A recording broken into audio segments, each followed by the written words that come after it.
성경 말씀 보겠습니다. 사도행전 25장 17절부터 22절 말씀. 사도행전 25장 17절부터 22절 한 절씩 교독합니다. 그러므로 그들이 나와 함께 여기 오매 내가 지체하지 아니하고 이튿날 재판자리에 앉아 명하여 그 사람을 데려왔으나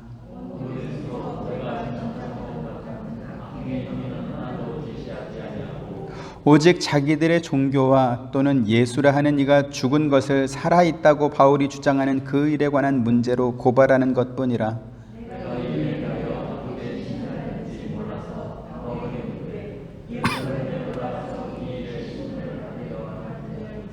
바울은 황제의 판결을 받도록 자기를 지켜주기를 호소하므로 내가 그를 가이사에게 보내기까지 지켜두라 명하였노라 하니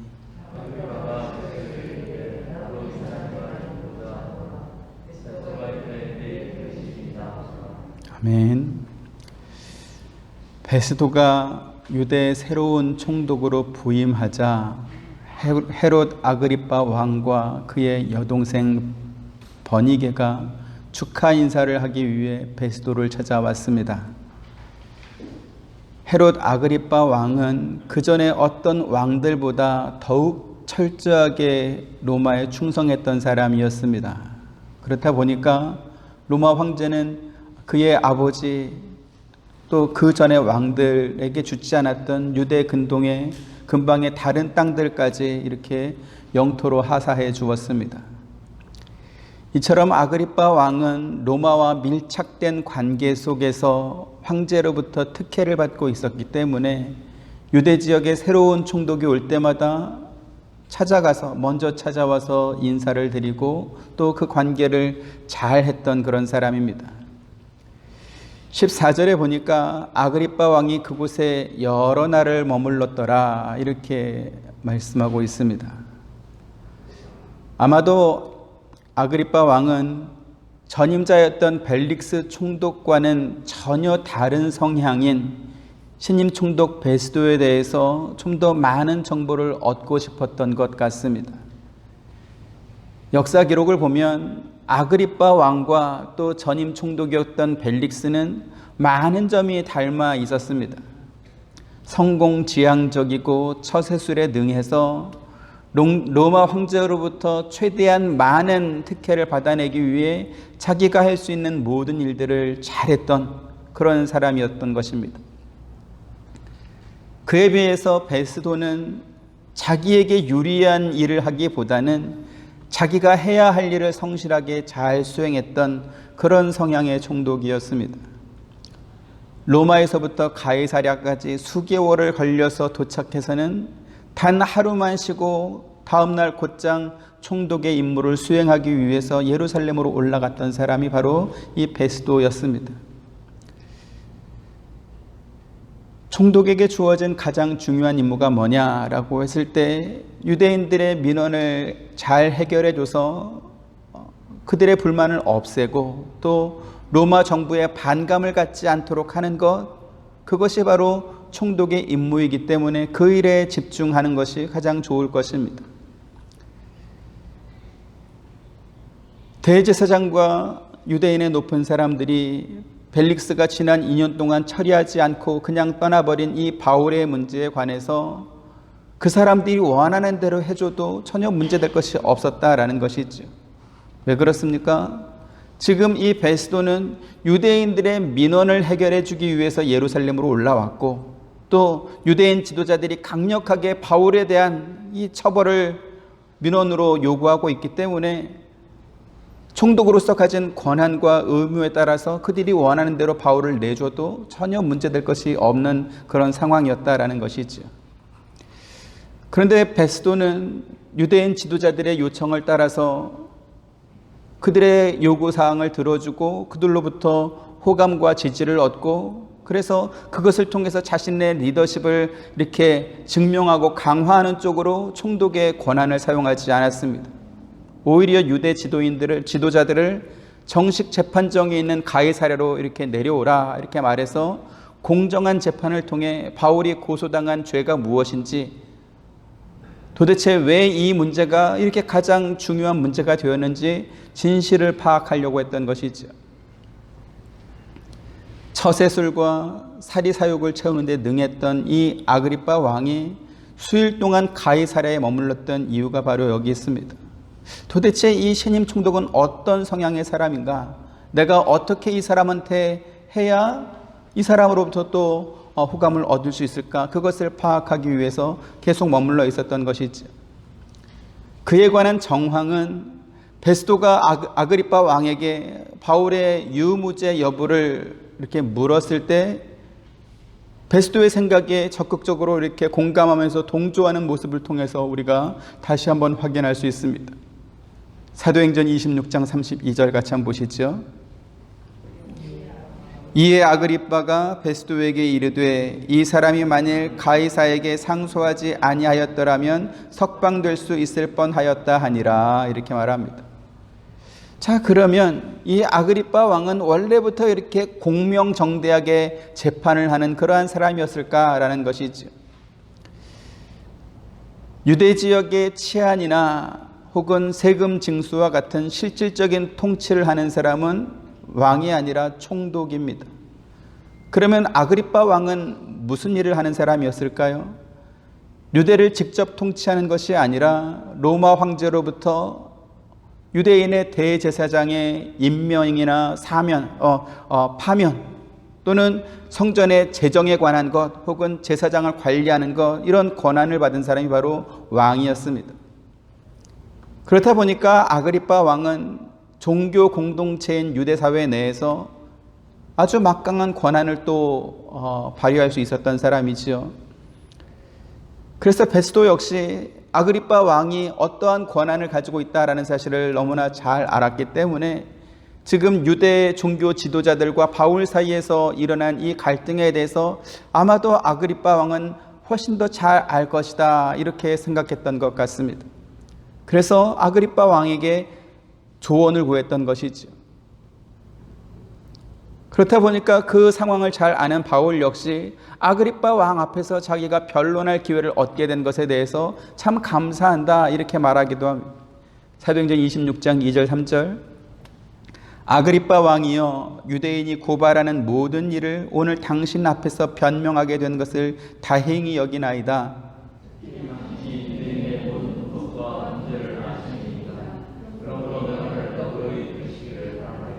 네, 지금 총독이 하는 일과 아그리빠 왕이 하는 일에 대해서 제가 말씀을 드렸습니다. 총독은 유대 땅을 실질적으로 통치하는 사람, 치안을 유지하고 또 세금을 징수하고 반란을 진압하고 하는 이 일은 총독이 맡은 일, 그리고 유대인의 종교에 관한 이러한 일들은 왕이 전부 다 맡아 있었기 때문에 바울이 당신 앞에서 내가 이렇게 변명할 기회를 얻게 된 것을 참 감사하게 여긴다. 당신은 유대인의 모든 풍속과 또 문제를 잘 알고 있지 않냐. 그러니까 내 말을 들으면 당신은 무슨 뜻인지 알 것이다, 이렇게 지금 말하는 것이죠.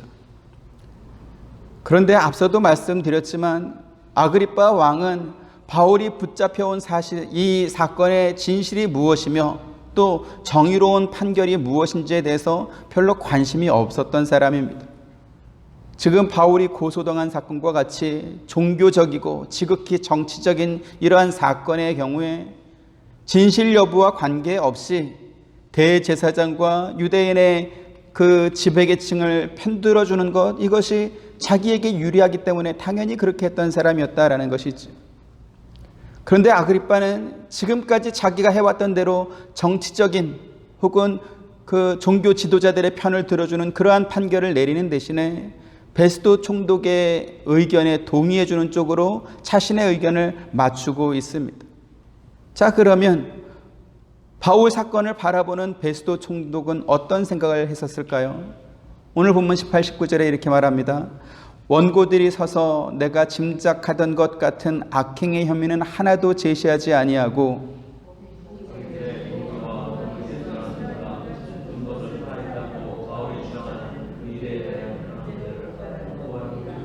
네, 베스도가 예루살렘에 오자마자 대제사장과 유대인의 높은 사람들이 바울에 관해서 이러고 저러고 많은 고소를 하고 있습니다.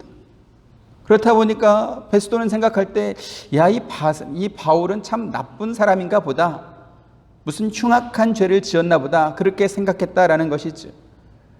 그런데 정작 그 사람들이 고소하는 내용을 들어보니까 베스도 자기가 생각했던 악행의 혐의는 하나도 없고, 뭐 예수가 죽었는데 바울이 다시 살았다 주장하더라, 뭐 이런 이야기였다는 것입니다.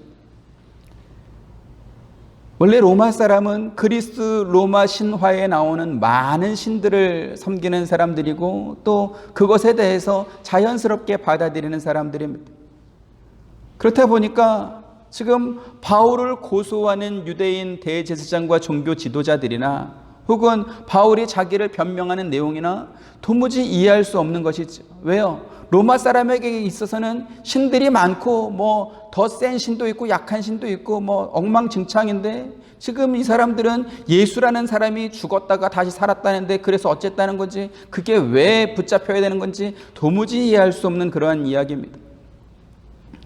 원래 고소 고발이 이루어지고 죄의 경중에 따라서 형량이나 손해배상이 이루어지려면 실정법을 어긴 증거나 혹은 증인이 있어서 그에 관한 어떤 증언들이 이루어지고, 그래서 판결해 보니까 너는 뭐 도둑질했으니까 뭐 몇 배를 배상해라, 아니면 뭐 감옥에 몇 년 갇혀라, 이래야 되는데 그런 것은 하나도 없는 것입니다. 그러니까 로마 사람인 이 베스도는 바울이 지은 죄가 도대체 뭔지, 그리고 대제사장과 유대인의 높은 사람들은 왜 바울을 죽이려고 하는지 도무지 이해할 수가 없었던 것입니다.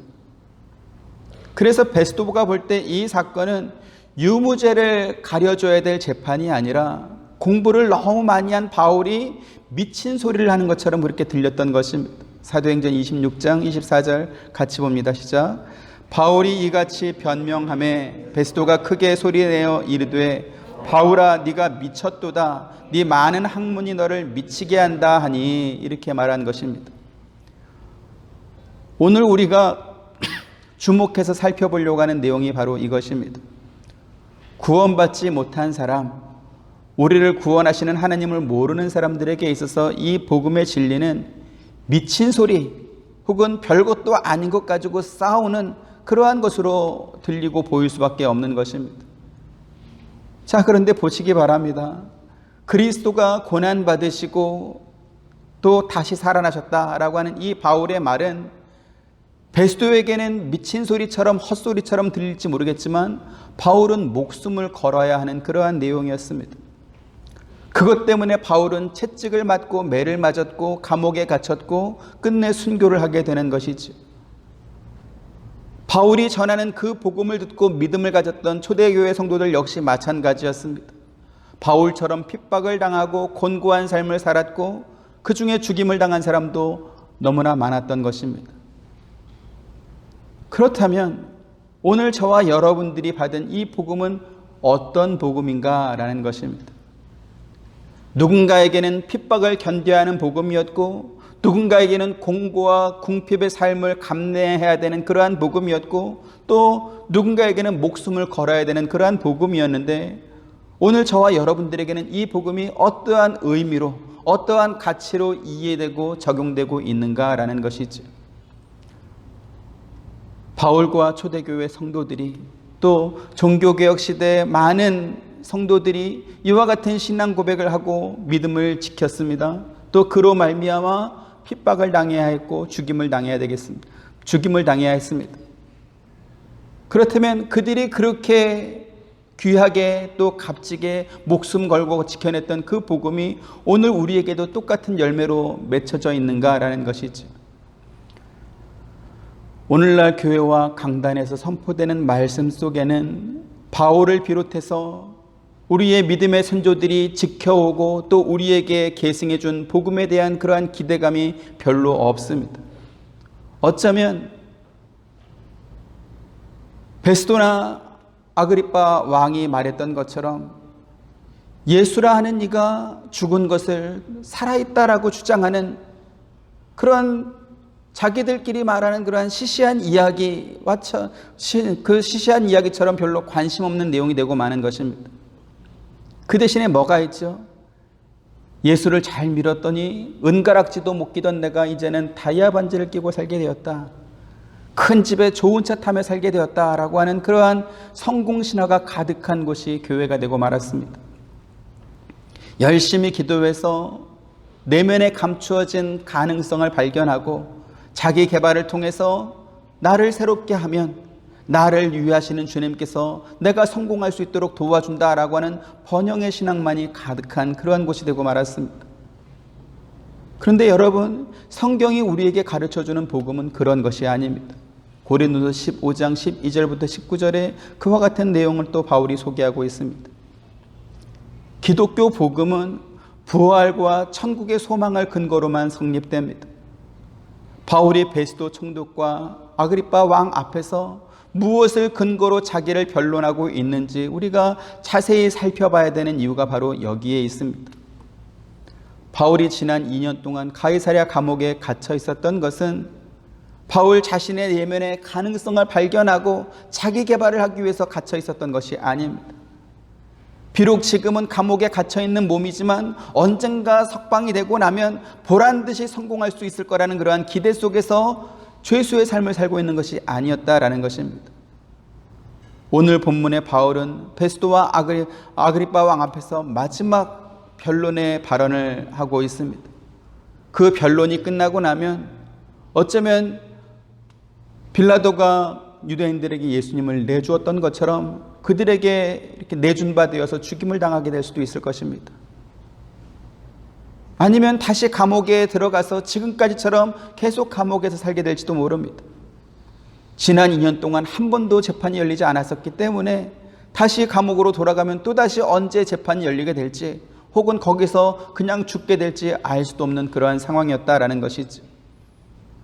그와 같은 절박한 상황 속에서 마치 유언과 같이 바울이 전하는 말이 무엇이었습니까?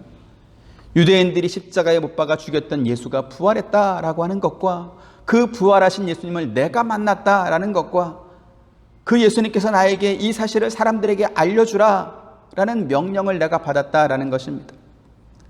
한마디로 바울의 신앙은 부활의 신앙이었고요. 바울이 기대하는 것 역시 하나님께로 돌아와서 죄의 사함과 거룩함을 입은 성도들이 천국의 복을 얻게 되는 것, 그것을 전하는 것, 이것이 바울이 가진 전부였습니다. 사도행전 26장 18절 같이 보시죠.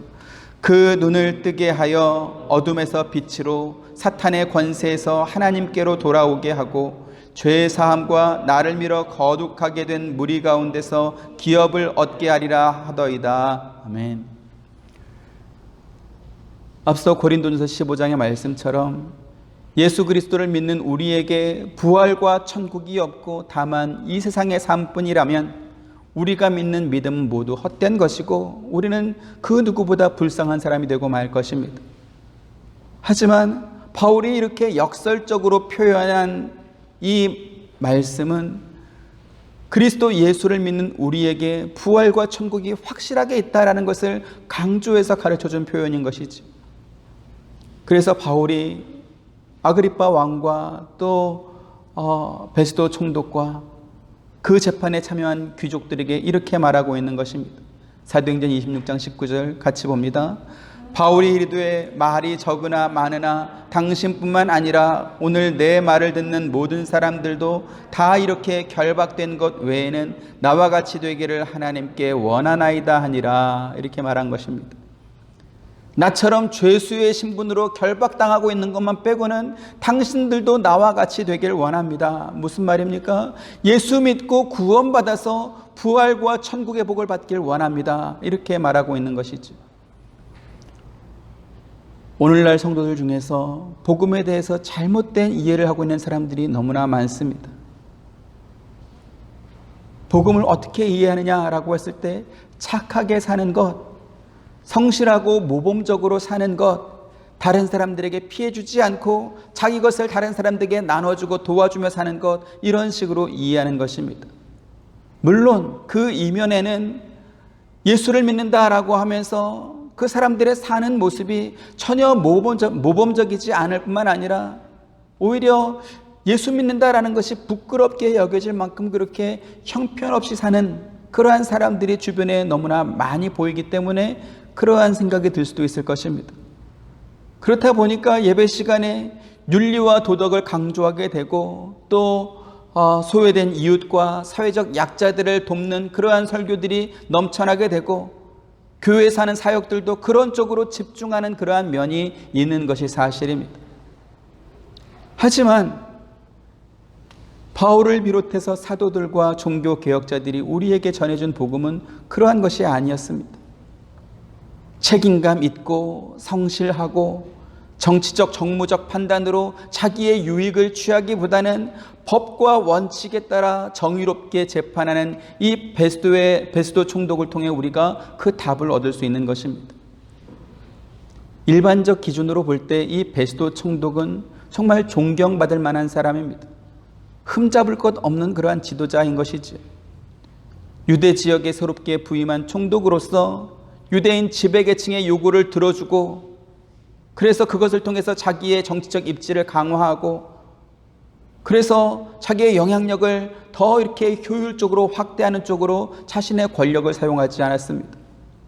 오히려 바울이 고소당한 이 사건에 대해서 공명정대하게 재판함으로 인해서 총독을 처음 시작하는 순간부터 그 시간부터 유대인 지배계층과 이렇게 관계가 틀어지는 결과적으로 자신에게는 하나도 유리할 것이 없고 오히려 불리해지는 그러한 판결을 지금 내리고 있기 때문에 그렇습니다. 그런 이유 때문이었는지 베스도는 총독으로 부임한 지 불과 2년 만에 그 자리에서 물러나게 됩니다. 이것은 그의 전임자였던 벨릭스 총독이 유대인을 약탈하고 그들의 재산을 빼앗은 것 때문에 이렇게 총독에서 물러나게 됐지만 그 사람이 8년 동안 유대 총독으로 머물렀던 것과는 좀 대조되는 것입니다. 그러고 보면 세상은 사람들은 혹은 지배계층에 있는 어떤 사람들은 이렇게 정직하고 공명정대한 사람보다 부정부패할지라도 자기들의 요구를 들어주고 실질적으로 자기에게 무슨 콩고물이라도 나눠줄 수 있는 그러한 사람들을 좋아하는 것 같습니다. 예나 지금이나 그런 것 같습니다. 아그리빠 왕 역시 바울을 재판한 이 사건에 대해서는 올바른 판단을 하고 있습니다. 그는 유대인의 풍습과 종교적인 문제에 관해서 너무나 잘 아는 사람이었습니다. 그가 로마 황제로부터 인정을 받고 그가 재임하는 동안 많은 영토를 더 많이 이렇게 하사받을 수 있었던 이유는 무엇이죠? 유대인들이 로마 황제에 대해서 불만을 갖지 않도록 그들을 잘 관리했기 때문에 그렇습니다. 사실 백성들 저 밑바닥에 있는 민초들의 말을 들어줄 필요는 없죠. 그들을 움직이는 유대 지배계층 그 사람들의 말을 잘 들어줘서 그렇게 된 것입니다. 다시 말해서 아그리빠 왕은 대제사장과 유대인의 지배계층의 높은 사람들의 요구를 잘 들어주면서 자기 이익을 취했던 그런 사람이었다라는 것입니다. 아무것도 모르는 신임 총독 베스도와는 달리 아그리빠는 바울이 무슨 이유로 가이사랴 감옥에 2년 동안 붙잡혀 있고 또 무슨 이유로 대제사장과 유대인 지배계층의 사람들은 신임 총독이 오자마자 바울에 대해서 이렇게 민원을 넣고 있는지 너무나 잘 알고 있는 사람입니다. 성경과 역사 기록으로 확인된 아그리빠의 성향을 보면 유대인의 지배계층의 사람과 대척 관계에 있는 바울의 편을 들어줄 이유가 전혀 없는 그러한 사람이었습니다. 그런 아그리빠 왕이 바울에게 유리한 판결을 내리고 있습니다. 그리고 그 판결에 대해서 이렇게 성경에 기록되었다라고 하는 것은 당시 유대 지배계층의 사람들도 이 판결의 내용에 대해서 잘 알았다라는 그러한 말이 될 것입니다. 그런 면에서 보면 아그리빠 왕은 지금까지 유대 지배계층의 사람들의 편을 들어줌으로 인해서 자신의 입지를 다져왔던 그러한 행보에서 정확하게 반대 방향으로 지금 갔던 것입니다. 그래서 적어도 오늘 본문의 바울의 사건에 관해서는 자신의 유불리를 따지기보다는 올바른 판결을 하고 공명정대한 그러한 결론을 내린 것, 그러한 면에 있어서 아그리빠 왕이나 혹은 베스도나 똑같았다라는 것이죠. 하지만 법적인 이러한 판결과는 별개로 그들은 복음을 들었을 때 하찮은 소리 혹은 미친 사람이 하는 소리, 그러한 소리로 들었고 그리고 그리스도인이 되기를 거절했던 것입니다. 그래서 우리가 주목해서 보려고 하는 부분이 바로 이것입니다. 베스도와 아그리빠가 복음에 대해서 하찮게 생각하고 그리스도인이 되기를 거절했던 이유가 무엇입니까? 복음이 그들에게 주는 실질적인 세상적인 유익이 전혀 없었기 때문에 그런 것입니다. 그들은 하나님을 믿는 유대 백성을 통치하는 왕이었고 또 총독이었습니다. 지금 바울이 베스도와 아그리빠와 많은 귀족들 앞에서 복음을 전하고 있지만 현재 바울의 신분은 뭡니까? 죄수의 몸입니다. 그리고 그 재판을 하고 있는 총독이나 왕이나 귀족들은 바울의 생사 여타를 결정할 수 있는 그러한 권한을 가진 사람들입니다. 그렇다 보니까 바울이 무슨 말을 하든지 그 말이 그렇게 대단하게 들렸을 이유가 전혀 없는 것이죠. 그런데요, 오늘날 신앙생활하는 우리 성도들이 이해하고 있는 복음도 베스도나 혹은 아그리빠 왕이 이해하고 있는 그러한 수준에 머물러 있는, 그렇게 보일 때가 너무나 많습니다. 복음은 무엇입니까? 바울이 지금 성경에서 말하고 있는 바와 같이 부활의 첫 열매이신 그리스도를 따라 그에 속한 우리들도 부활하여서 하나님의 영광에 참여하게 되는 것입니다. 한마디로 우리 믿는 성도들의 목표는 부활과 그 이후에 있을 세상, 곧 천국인 것이지. 하지만 성경은 우리가 그 목표까지 가기 전에 이 세상의 것을 먼저 내려놓아야 한다, 내려놓아라, 이렇게 요구하고 있습니다. 마가복음 10장 29절 30절 보십니다. 예수께서 이르시되 내가 진실로 진실로 너희에게 이르노니 나와 복음을 위하여 집이나 형제나 자매나 어머니나 아버지나 자식이나 전토를 벌인 자는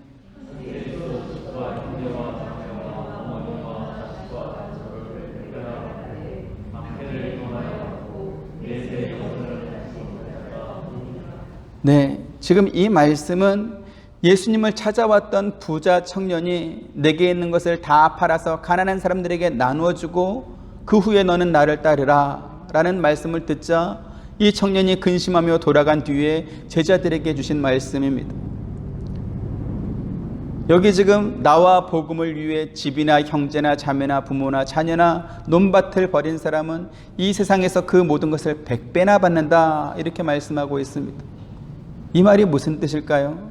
그리고 왜 예수님께서는 이 말씀을 부자 청년에게 네가 가진 모든 것을 다 가난한 사람들에게 팔아서 나눠주고 후에 나를 와서 따르라, 이렇게 말씀하신 뒤에 이와 같은 말씀을 주셨을까요? 예수님께서 부자 청년에게 하신 말씀을 오해한 사람들은 부자는 천국에 가기가 너무나 어렵고 가난한 사람이라야 천국 갈 수 있다, 이렇게 해석합니다. 하지만 지난 시간에도 말씀드렸던 것처럼 예수님이 하신 이 말씀의 초점은 네 재산 팔아서 가난한 사람들에게 나눠줘라에 있는 것이 아니라 너는 나를 따르라 입니다. 예수님을 따르는 데 있어서 방해가 되는 것이 있다면 그것이 청년이 근심하며 돌아갈 수밖에 없었던 재물이 되었든 혹은 형제 자매나 부모 자식이 되었든 떠날 수 있어야 된다라는 것이죠.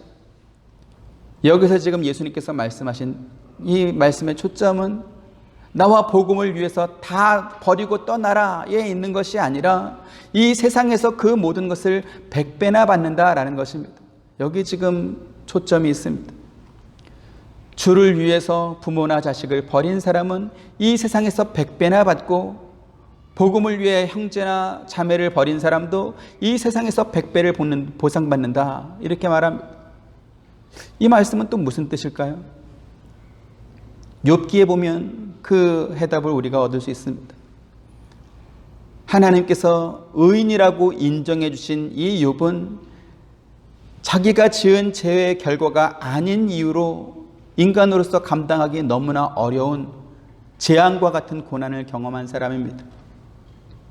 욥이 이와 같은 재앙을 받았다라는 소식을 들은 욥의 친구들이 욥을 찾아와서 하나님께서 까닭 없이 벌을 주겠느냐, 너는 네 죄를 빨리 회개해야 된다. 이렇게 다그치고 있습니다. 하지만 욥이 고난을 당하고 있는 것은 그가 범한 죄 때문에 당하고 있는 것이 아닙니다.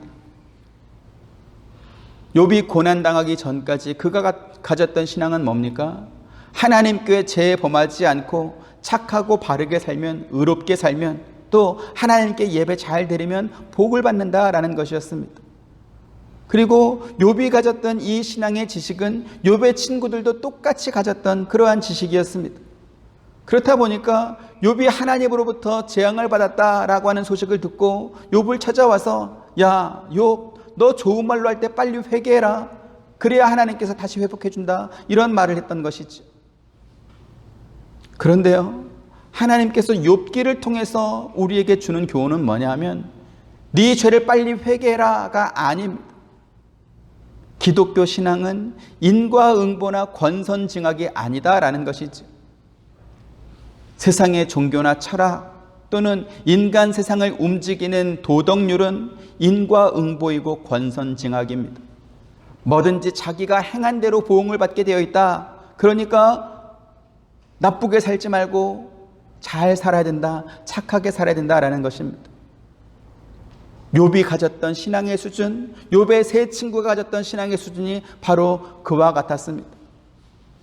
하지만 욥기 38장부터 42장까지 하나님께서 욥을 찾아와서 하신 말씀은, 나는 누군가의 허락이나 동의를 받아야 되는 그러한 신이 아니다. 너희가 하는 거 봐서 내가 뭘 해주고 안 해주고 하는 그러한 신이 아니다라는 것이었습니다. 욥기 38장 4절에 7절 한 절씩 봅니다.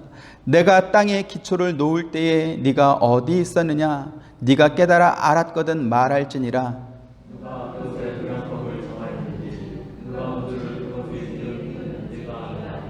그것의 주추는 무엇 위에 세웠으며 그 모퉁이 돌을 누가 놓았느냐?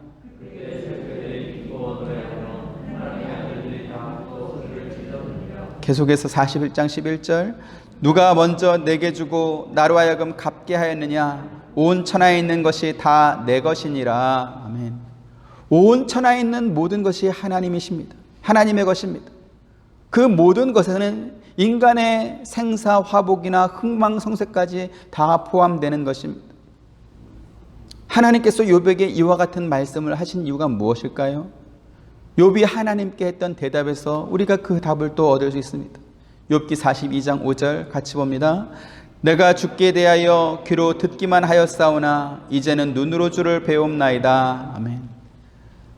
하나님께서 욥에게 원하셨던 것은 하나님에 대해서 들어서 어렴풋이 알고 있는 그러한 하나님이 아니라 눈으로 보고 귀로 들은 하나님을 정확하게 아는 것이었습니다.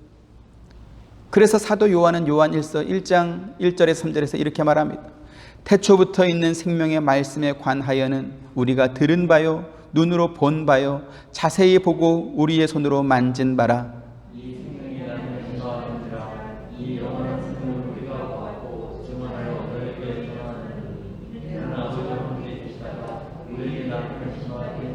같이 우리가 보고 들은 바를 너희에게도 전함은 너희로 우리와 사귐이 있게 하려 함이니 우리의 사귐은 아버지와 그의 아들 예수 그리스도와 더불어 누림이라. 아멘.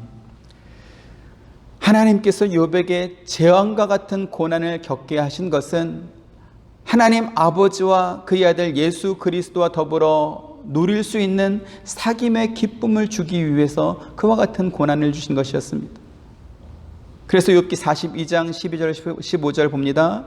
여호와께서 욥의 말년에 욥에게 처음보다 더 복을 주시니 그가 양 14,000과 낙타 6,000과 소 1,000결이와 암낙이 1,000을 두었고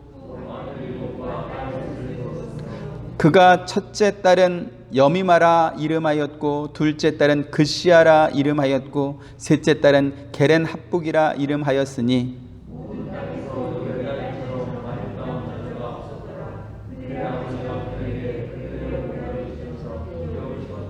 네, 지금 욥이 받았다라고 하는 소와 양과 낙타와 암나귀의 숫자는 욥이 재앙을 당하기 전에 처음에 가졌던 재산의 정확하게 2배입니다.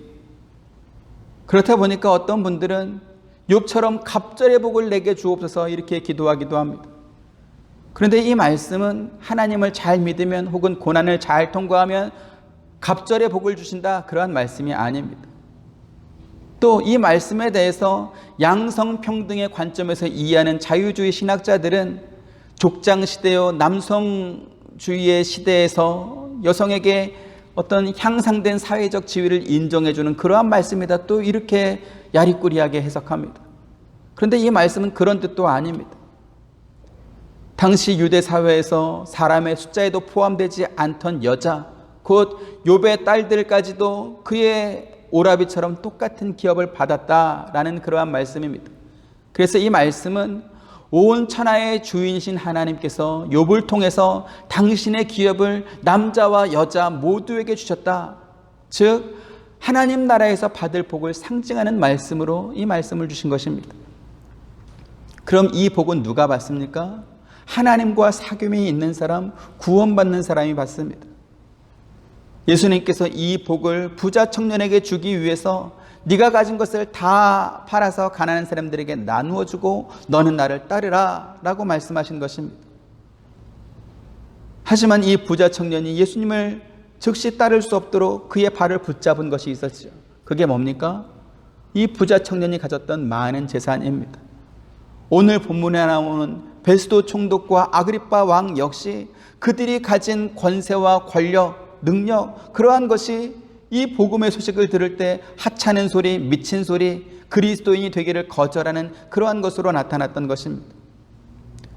그들이 자기가 가진 재물을 의지했고 또 권력과 능력을 의지했기 때문에 복음이 별로 그렇게 믿고 싶지 않고 듣고 싶지 않고 또 소유하고 싶지 않은 그러한 하찮은 것이 되고 말았던 것이지. 그렇다면 오늘 저와 여러분들에게 있어서 이 복음은 얼마만큼의 가치로 여겨지고 있는가라는 것입니다. 주를 위해서 부모나 자식을 버린 자는 이 세상에서 100배나 받고 복음을 위해 형제자매를 버린 자도 이 세상에서 100배나 보상받는다, 이렇게 말씀합니다. 그럼 한번 생각해 보죠. 부모님이 100배가 되고 형제자매가 100배가 되고 자녀가 100배가 되면 도대체 몇 명이 있어야 되는 거죠?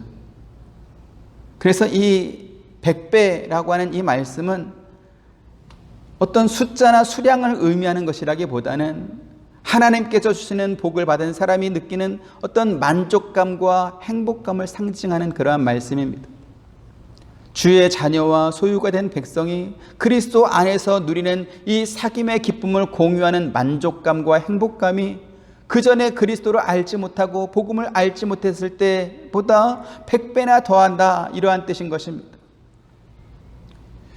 저는 별로 좋아하지 않는 그런 표현이지만 우리 속담에 이런 말이 있습니다. 자식은 전생의 왼수였다, 이런 말입니다. 그러면 자식만 왼수일까요? 형제나 자매도 실제로 원수처럼 사는 그러한 사람들도 참 많습니다. 왜 그렇습니까? 모든 사람이 다 자기를 위해 살기 때문에 그렇습니다. 자기가 어렵고 힘들 때는 가장 가까운 형제, 자매, 부모로부터 혹은 자식으로부터 도움받기를 원하지만 정작 자기 형제와 자매가 어려움을 당했을 때는 자기의 모든 재산을 다 내놓고 도와줄 수 있는 사람은 별로 그렇게 많지 않습니다. 그렇다 보니까 아쉬운 처지의 사람의 입장에서 생각해 보면 섭섭함을 느끼고 배신감을 느낄 것입니다. 어떻게 형제가, 어떻게 자매가, 어떻게 부모님이 나를 도와주지 않는단 말인가, 이렇게 섭섭할 수 있겠죠. 하지만 또 그 반대편의 처지에서 생각해 보면 지금 당장 도와줄 수 없는 어떤 이유가 100개도 넘을 것입니다. 그런데요, 인생의 소망이 세상에 있지 않고 부활과 천국을 바라보며 사는 사람들이라면 좀 더 넉넉하게 배려할 수 있는 그러한 삶을 살 수 있을 것입니다. 그렇게 모인 새로운 가족, 새로운 공동체가 바로 교회인 것입니다. 초대교회 성도들이 자기의 재산과 자기의 소유를 내 것이라고 주장하지 않고 서로 나누어주고 공유할 수 있었던 그러한 삶을 살 수 있었던 이유가 바로 여기 있습니다. 마케도니아와 아가야의 교회와 성도들이 예루살렘 교회 성도들을 위해서 연보를 해서 돕고 있습니다. 사실 그들은 예루살렘 교회에 누가 있는지, 어떤 목사가 담임하고 있고 그 교회 성도가 몇 명인지 전혀 알지 못합니다. 하지만 그 땅에 흉년이 들었다, 그 땅이 어려움을 당하고 있다라고 하니까 아낌없이 자신의 재산을 내어놓고 연보를 들여서 그들을 돕고 있는 것이죠. 누군가에게는 하찮은 소리로 들리고, 누군가에게는 미친 소리로 들렸던 복음이 누군가에게는 생명을 바쳐서라도 전하고 싶은 참된 진리였던 이유가 바로 여기에 있습니다. 오늘 저와 여러분이 이 복음을 가진 것입니다. 이 복음의 기쁨, 이것을 우리가 누리지 못한다면 베스도 총독이 이해하고 아그리빠 왕이 이해했던 그 바울이 말하는 미친 소리, 헛소리를 우리가 듣고 있는 것과 전혀 다를 바가 없을 것입니다. 저와 여러분들에게 복음의 위치는 과연 어디에 있습니까? 그리고 예수님께서 부자 청년에게 말씀하셨던 것처럼, 또 제자들에게 말씀하셨던 것처럼 세상에 속한 모든 것들을 버려두고 주를 따를 수 있는지, 세상의 기쁨과 하늘의 기쁨을 바꿀 수 있는 그러한 믿음이 있는지 우리의 믿음을 돌아보고 살펴봐야 될 것입니다. 저와 여러분, 우리 하와이 서부 장로교회가 이 복음의 기쁨을 오늘 고난주간에 제대로 누리시기를 주님의 이름으로 축원드립니다. 은혜로우신 아버지 하나님, 감사합니다. 죄 없으신 주님께서 자신의 몸과 자신의 피를 십자가의 고난으로 우리를 위해서 흘리시고 죽으시고 우리로 하나님의 자녀와 백성이 되게 하심을 감사드립니다.